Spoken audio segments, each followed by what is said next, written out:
असम, हरी भरी पहाड़ियों, खुले आसमान और शक्तिशाली ब्रह्मपुत्र की धरती। दिन में नदी एक जीवन रेखा है। मछुआरे अपने जाल डालते हैं, परिवार फसलें उगाते हैं और पानी जीवन देता है। लेकिन रात में ब्रह्मपुत्र बदल जाती है। गांव वाले इसकी अंधेरे का सम्मान करना जानते हैं, क्योंकि नदी में यादें और रहस्य छिपे हैं। बड़े बुजुर्ग पानी में आत्माओं की फुसफुसाहटों के बारे में बात करते हैं, अमावस की रातों में अजीब हैपनिंग्स के बारे में। नदी के किनारे परछाइयों में बदल जाते हैं, हवा गीली मिट्टी की खुशबू से भारी हो जाती है। सन्नाटा छा जाता है, जिसे सिर्फ कभी कभी अनएक्सप्लेनेबल आवाजें तोड़ती हैं। एक स्प्लैश, एक फुसफुसाहट, एक रोना। इन पलों में जीते जागते और आत्माओं की दुनिया के बीच की रेखा धुंधली हो जाती है।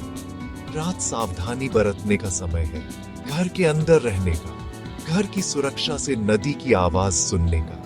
ब्रह्मपुत्र अपने सबसे गहरे रहस्यों को उन लोगों के लिए रखती है जो अंधेरे के बाद वॉन्डर करने की हिम्मत करते हैं। और असम में हर कोई जानता है, नदी को सब याद है। रंजीत दास एक ऐसे आदमी थे जिन्हें नदी ने आकार दिया था। वह दिन में इसके पानी में मछली पकड़ते थे, लेकिन आज रात जरूरत उन्हें एक पतली चांदनी रात में बाहर ले आई। बड़े बुजुर्गों ने आत्माओं से सावधान रहने की हिदायत दी थी, लेकिन रंजीत को पुरानी कहानियों से ज्यादा अपने जालों पर भरोसा था। उसने अपनी छोटी नाव को कोहरे में धकेल दिया, गांव की रोशनी को पीछे छोड़ते हुए। नदी शांत थी, हवा घनी और स्थिर थी। रंजीत को शांति महसूस हुई जब तक कोहरा छा नहीं गया।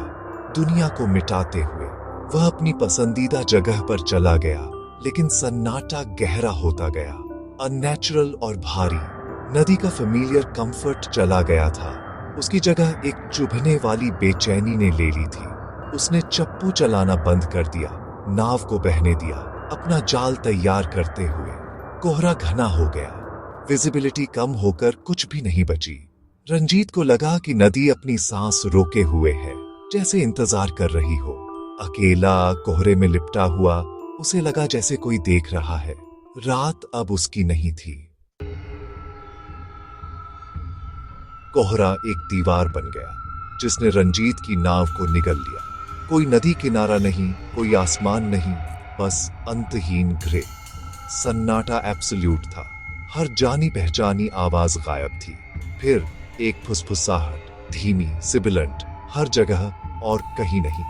रंजीत ने इसे इमेजिनेशन समझकर डिसमिस करने की कोशिश की, लेकिन देखे जाने का एहसास बढ़ता गया। उसने अपना जाल कसकर पकड़ा, काम पर ध्यान केंद्रित करते हुए, लेकिन फुसफुसाहट तेज हो गई। यह एक महिला की आवाज जैसी लग रही थी, ठंडी और दूर की।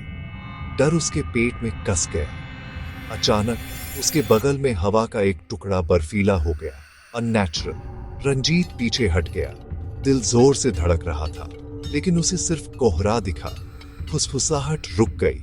उसकी जगह एक ऐसी खामोशी ने ले ली जो आवाज से ज्यादा डरावनी थी। वह फंस गया था, अकेला था। दुनिया एक नाव में सिमट गई थी। नदी के रहस्य उसे दबा रहे थे।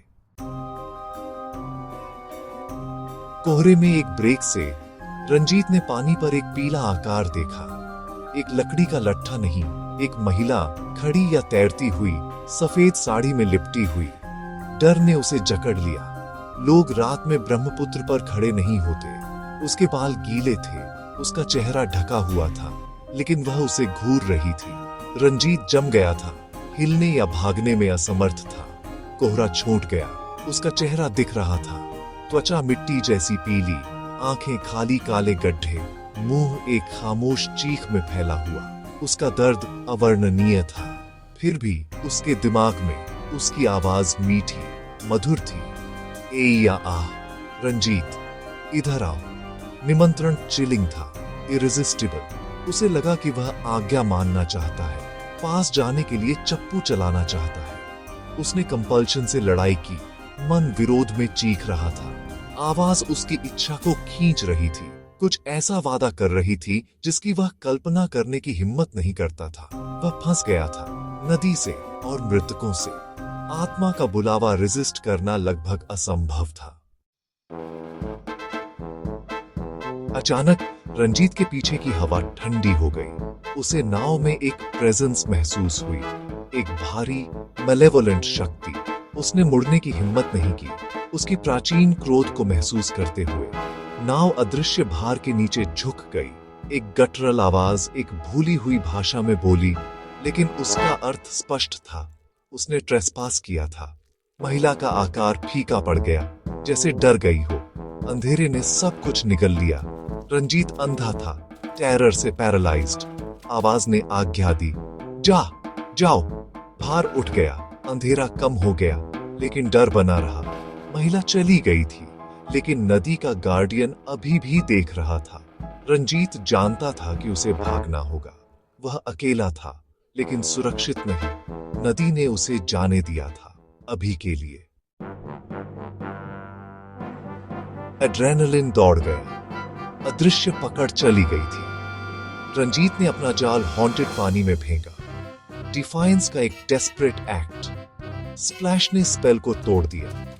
हवा ने कोहरे को फाड़ दिया, नदी और दूर के किनारे को दिखाते हुए। रात की आवाजें वापस आ गईं। नदी फिर से अलाइव थी। रंजीत ने अपना चप्पू पकड़ा, हाथ कांप रहे थे, और भाग गया। उसने पीछे मुड़कर नहीं देखा, बस घर की सुरक्षा के लिए चप्पू चलाया। वह कीचड़ भरे किनारे पर गिरा, हांफता हुआ और कांपता हुआ बाहर निकला। उसने सब कुछ पीछे छोड़ दिया, नाव, जाल, डर। वह घास के बीच से भागा, तब तक नहीं रुका जब तक वह गांव की रोशनी तक नहीं पहुंच गया। गांव वालों ने उसे गिरा हुआ पाया, आंखें डर से चौड़ी थीं। वह सुरक्षित था, लेकिन हमेशा के लिए बदल गया था।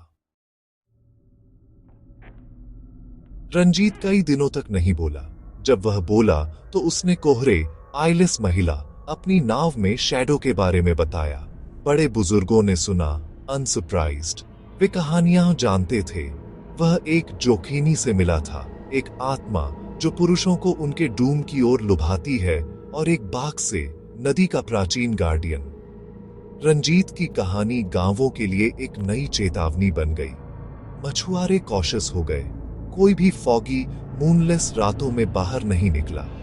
रंजीत ने फिर कभी रात में मछली नहीं पकड़ी। वह शाम को नदी को देखता था। जो उसने देखा था उससे हॉन्टेड था। ब्रह्मपुत्र अभी भी बहती है, दिन में सुंदर और जेनरस, लेकिन इसकी गहराई में रहस्य और आत्माएं, यादें और क्रोध छिपे हैं। नदी के रहस्य जीवित लोगों के लिए नहीं है।